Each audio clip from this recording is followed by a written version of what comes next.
Hey guys, welcome to another episode of SEO on Air.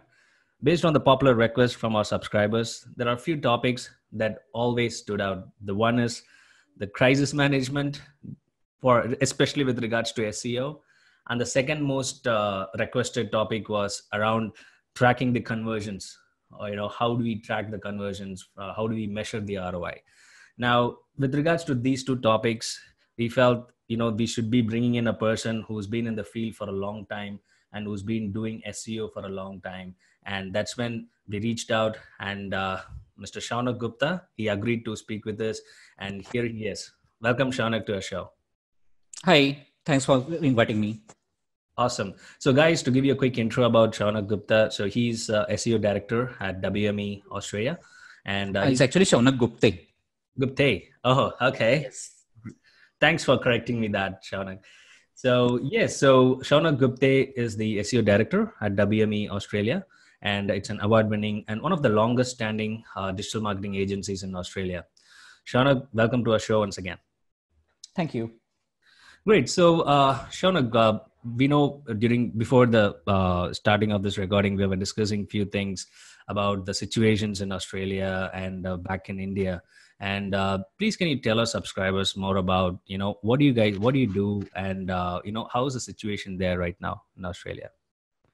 Yeah, definitely. So I work as the SEO director at WME, been with the company almost 8 years. 8 years will be next month. So again, a long-standing member of the company since we started. Great. And I was just talking to a few more people as well. So we just went into lockdown yesterday. So in Melbourne, we saw the second wave coming in. And we have actually locked down 10 postcodes, and I'm right in between two postcodes. So I'm kind of safe at the moment, but you never know what's going to happen in the future. Wow, you're a lucky person then, because one postcode and around you, it's all locked down. Awesome. Like if I go 1 kilometer in the other directions, I will enter the lockdown area. Oh my God.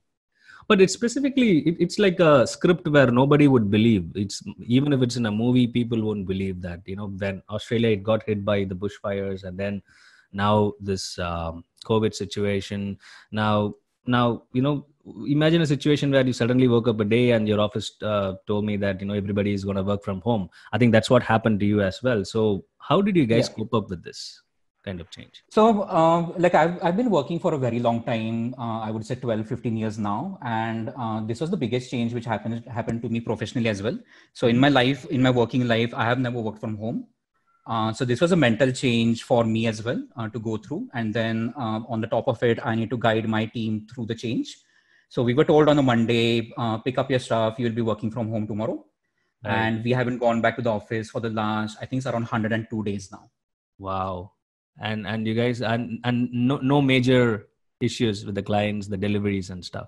So no major issues which we can let's say discuss as well. So some teething pains in the starting, like some, let's say the internet not working, the system's not working, and a few other things.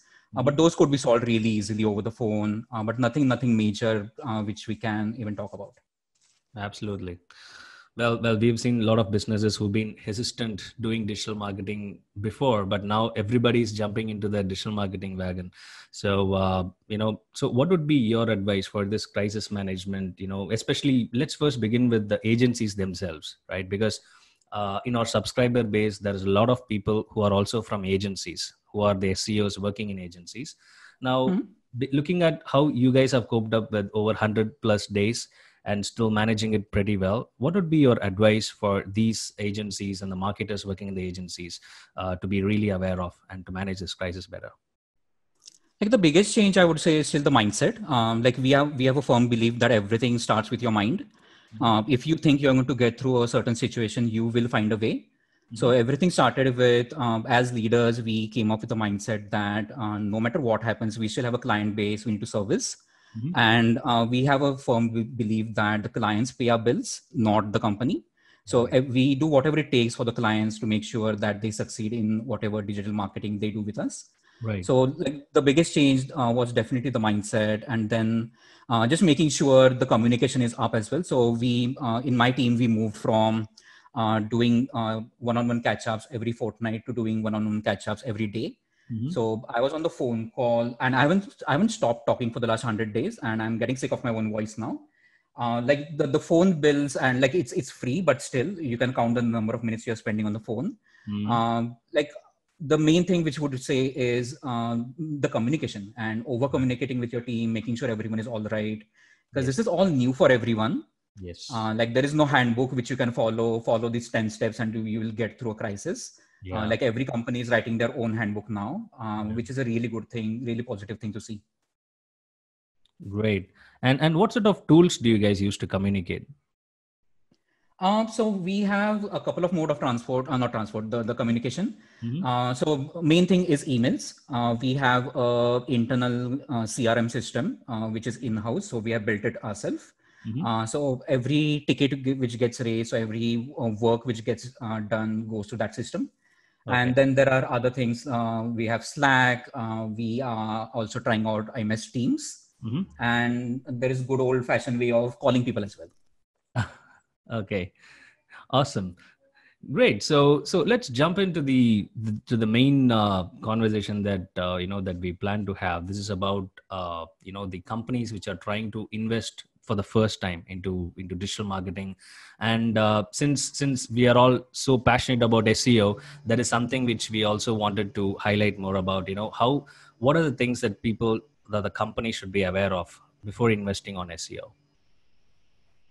Like the main thing I would say is the key to succeed during a crisis is making sure you have the right business model for the future, and you have the right marketing strategy as well. If you want to change something in terms of your marketing strategy or your business model, the way you operate, this is the right time to do it. Mm-hmm. And as a marketing strategy, SEO is just one aspect of it. Right. Like I was talking to someone yesterday around this whole crisis thing, and I got a really good suggestion that become an early adopter. So what that meant was, so let's say since our ways of searching have changed, we have now different key terms which we look for. Everything has gone online. Right. People are actually preferring to buy everything online rather than going to the store. Mm-hmm. People will find a brand and then they'll eventually stick to it. So if you don't adapt to your industry and start selling things online, or don't be, let's say, in the top 3, top 5 positions when it comes to searching for certain key phrases, Right. then you're going to miss out on the boat. And then the key thing to succeed is going to be making sure your business strategy and your marketing strategy is crisis proof or even future proof. Yeah, absolutely. And so when we talk about this SEO, and when someone is going to invest on SEO, we know people, when the moment they say they need SEO, there'll be a lot of agencies pinging them and trying to get them convinced about their strategies.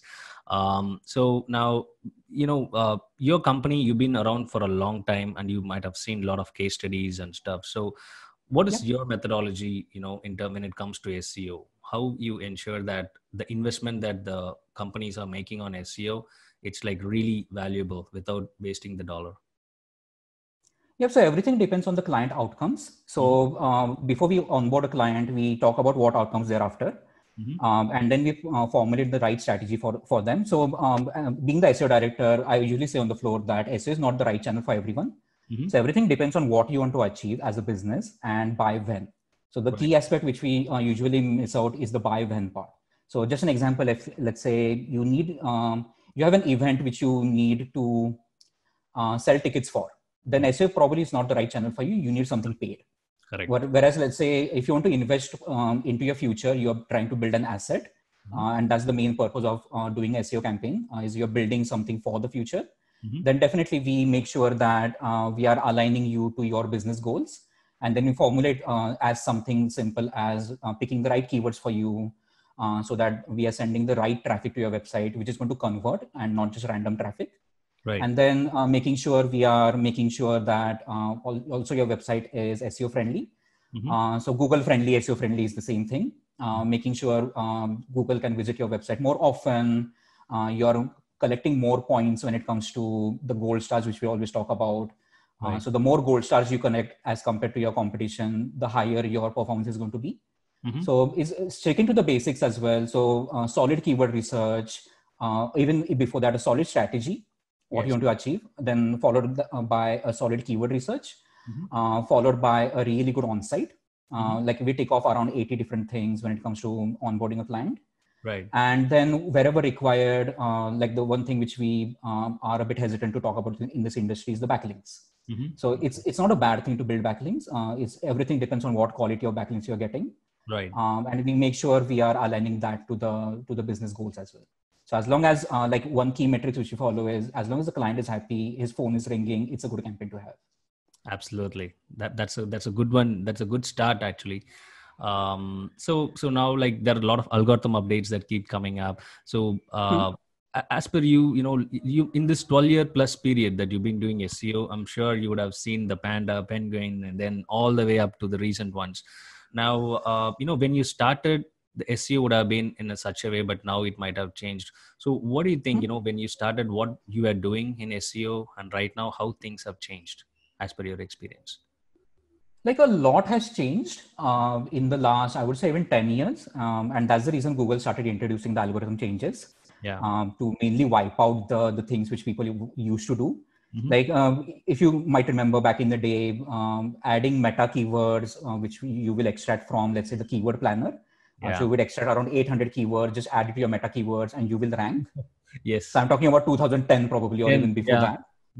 Or let's say even the shady things which people used to do, the white text on white background, the black text on black background. Yes. Those kind of things. So Google has become really smart when it comes to giving the right outcomes for people who are searching. Right. Because they want to become the best search engine in the world. And they are at the moment. But when they started, let's say, they wanted to take the market share and become the best in the world. Right. And the only way to become the best in the world is by attracting more users.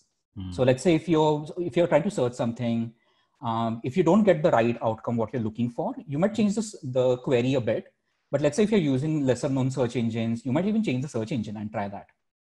Correct. So Google has evolved so much, and it's also fun to work in this industry because main thing is it keeps us on the toes. So we don't really know what's going to happen tomorrow, but then we still have to prepare for what's going to happen tomorrow. Yeah. So that's the fun aspect of doing SEO as well. Absolutely, Shaunak. In fact, a month back, they suddenly released this Web Vitals on Search Console, and then it gave a clear signal that they are now focusing on tech. In fact, during 2011-12, they were trying to get rid of content spamming, the duplicate content, the plagiarism issues, definitely, and the spammy backlinks. And then they moved on to the expert authority and trustworthiness, the EAT, and then now they are trying to get into the technical bits. So they are definitely evolving. Like you likely put, it's not like a one size, you covered everything on SEO, it's like tomorrow this might change. Yeah, exactly. And Google is moving more towards the quality. So more quality content, more quality, let's say on-page engagement. So people are actually staying on your website, not just bouncing off. Right. So it's going to be a very interesting year, 2021. Absolutely. Hopefully the post-COVID should give even more people trying out this. Now, one major setback that we usually face, and even we get these questions a lot, Shaunak, is that, I've ranked at the top, but still I'm not getting the traffic, that is required because, and then when we investigate, that keyword would have been triggering an answer box, so people get into that trap.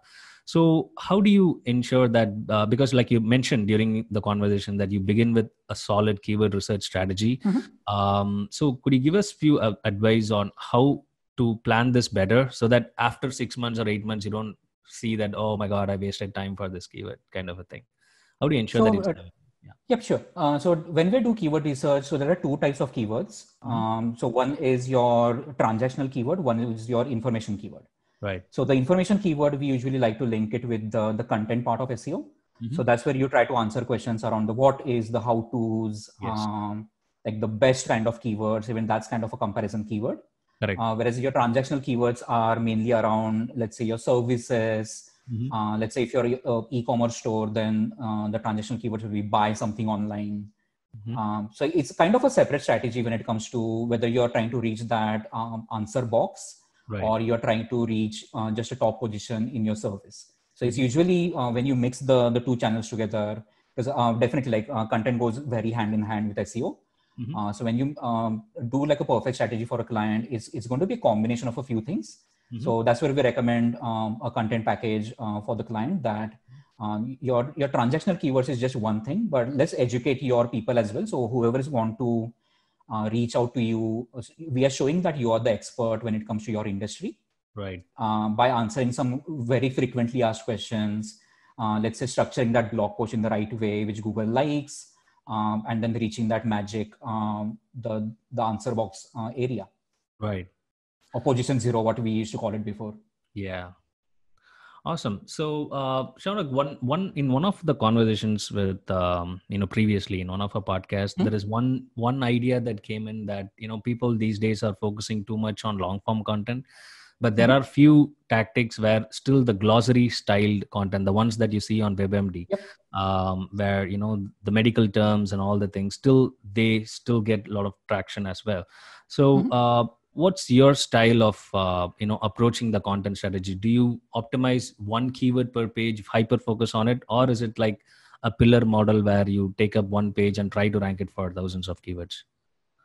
So we usually go for a long form, but everything depends on, let's say, how much the client is paying as well. So if it's a let's say a high spend client, then we do the long form article. So that will be, let's say, around 1,000 words. Right. And those will be the pillar content. So we pick a topic, then answer a few questions within that topic, and then try to rank for a lot of keywords. Okay. But that doesn't mean that the small businesses will lose out on this strategy. So small businesses can even go for a short form article, which is, let's say, around 350, 400 words. But again, everything depends on what you're competing against the page one.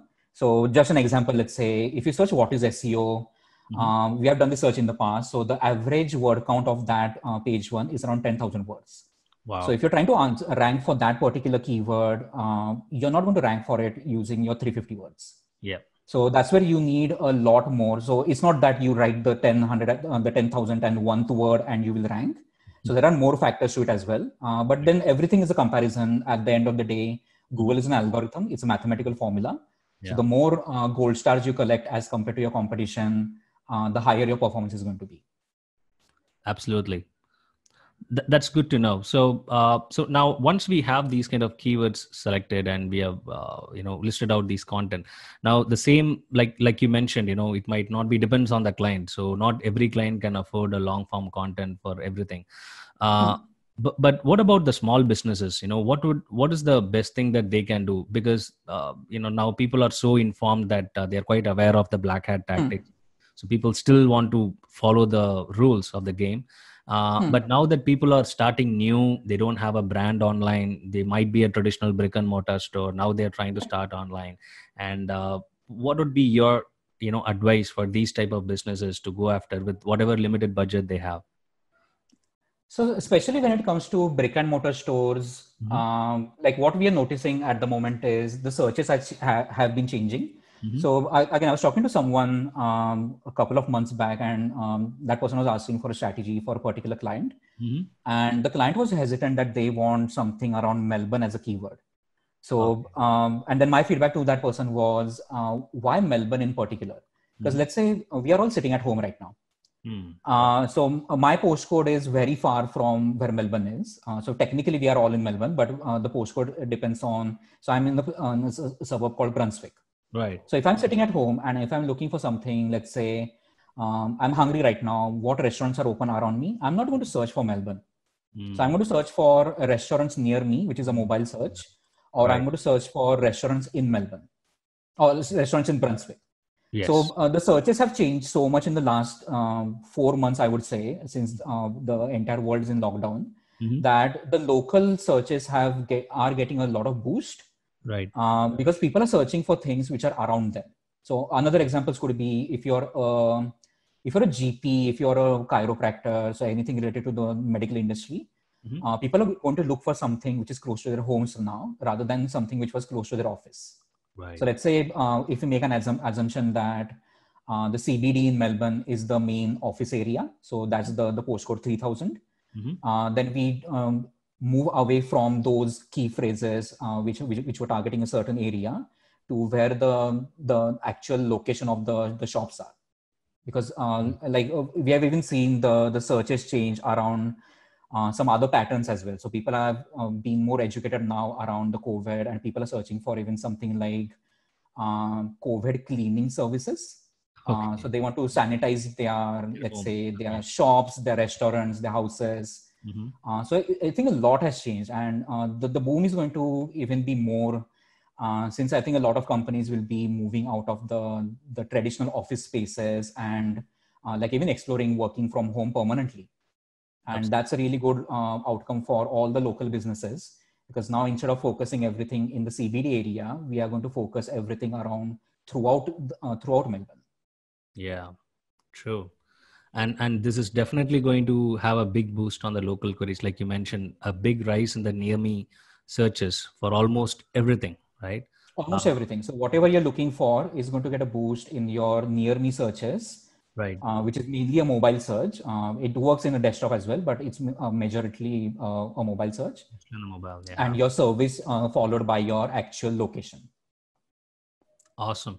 So now let's slightly get into that, because this is an interesting thing, Shaunak, because a lot of people who are listening to the show, I'm sure they'll thank me for asking this question. Now, near me keywords, right? So people have the confusion. Should they add near me in the page so that they rank for it? Or is it like what is the thing behind this near me things? How to get that ranking up for that? How to optimize for it in general? So the one way to optimize is by ranking in your 3-pack. So by 3-pack, I mean the 3 map listings which you get when you search something. Yes. So once you're ranking in that 3-pack, you're automatically ranked for the near me keywords. So it's like an indirect effect which happens when it comes to the near me searches. So adding the near me doesn't really impact much when it comes to the mobile search.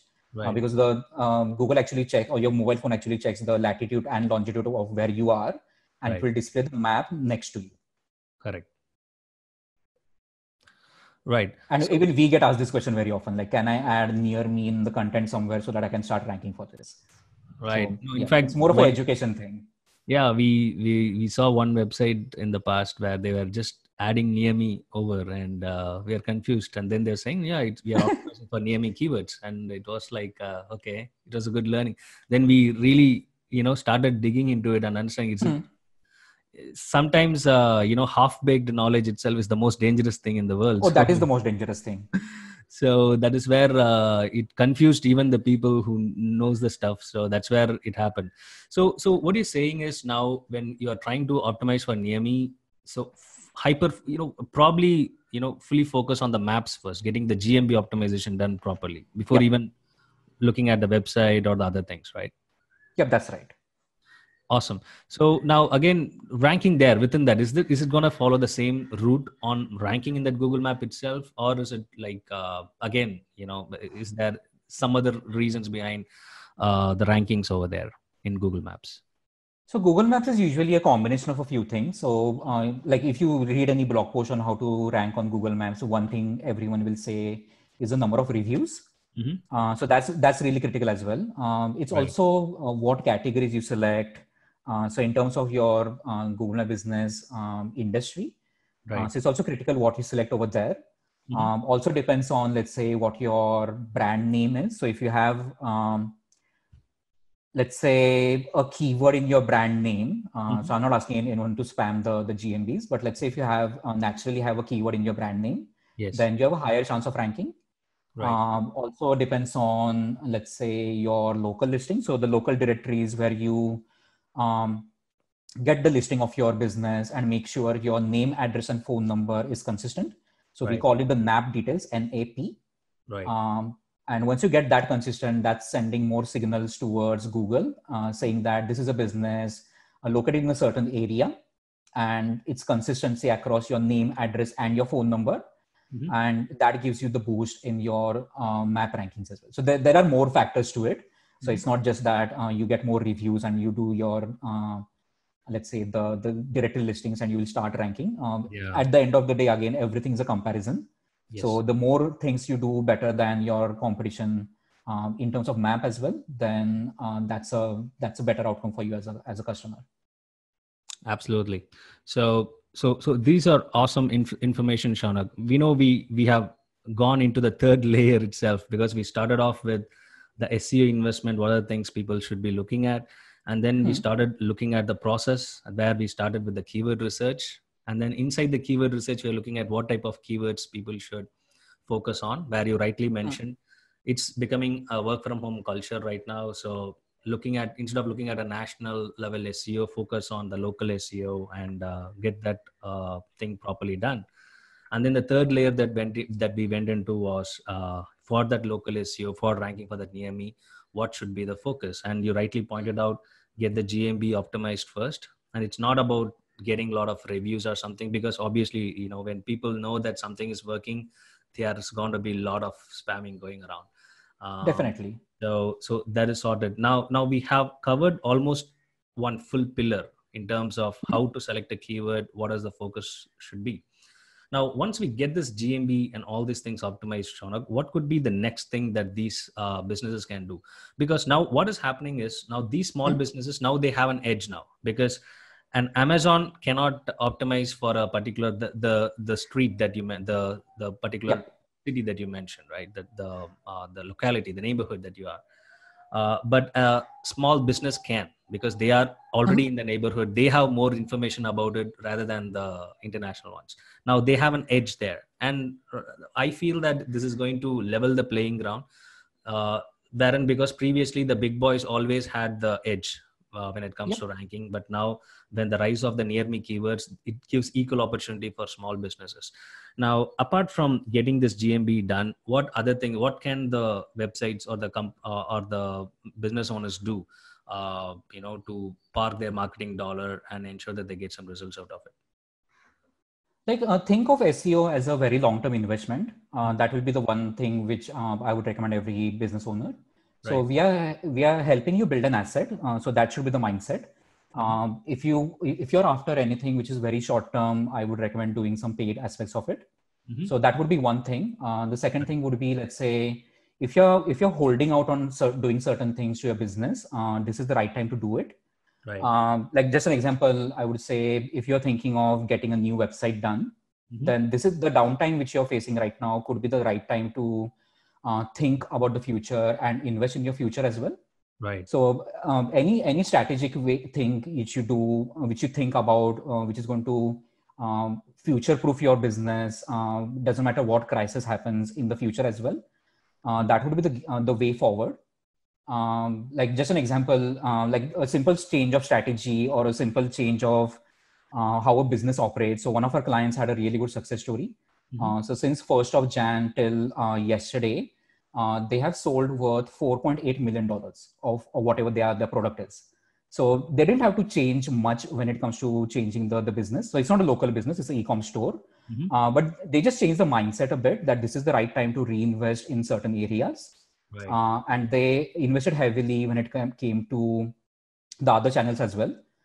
So this is where like the whole digital marketing suite comes into play. So whatever you're thinking of doing tomorrow, probably this is the right time to do it today. Because a lot of businesses, a lot of your competition might be thinking of doing it tomorrow. And to get the slight edge over the big boys or whoever you think your competition is, taking action will be the most important thing. Absolutely. You're right, Shaunak. There are tons of information available online. In fact, someone listening to the show now, there are a lot of action points now coming out. Now, if you just listen to this and then you go back and start, listening to other shows and then just reading, then, it's a waste.